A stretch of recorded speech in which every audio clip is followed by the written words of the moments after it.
Hello everyone! So karong adlaw ipakita na pud nako ang amoang setup for wedding event.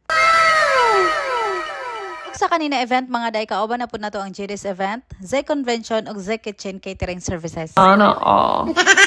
Salamat jud dako sa Ginoo mga day kay grabe gyud si Lord mag-provide og mga client. Adyo mga tao na ipadala ang Ginoo para mosalig sa imong mga kakayanan. In the process ani na trabaho mga day makatuon gyud ka sa strategy kung paano siya mapadali og mapanindot ang imong decor. Mga day dili gyud nato na mabuhat na kita-kita lang kailangan gyud nato wisdom ug guidance sa Ginoo. Ug finally mga day nag final touch na ko mga day. Pit na gyud mi mahuman diri mo nang nagsikina ko kataw-kataw. Pay gyud kayo ko sa outcome ani mo ang backdrop ay sa tinuod. Na amaze kaayo ko. Ni sa client na ingon ani. Request pod ni sa organizer na ingon ani jud dapat. Mao na mga day. Ngon jud ko grabe jud ang wisdom sa Ginoo ani. Ay mga day nanrapon ako sa amo ang carpet kay puti man gud ni amo ang carpet dili siya pwede na mapan lang kay dili gid siya dayon makuha. Kailangan jud jag manumano mga day para limpyo gid kayo ang agi mga day. Ingon ani ra pud nako siya mga day para dali ra pud ko mahuma. Mao na ni siya ang final look. Habang buhay ay ikaw pa rin.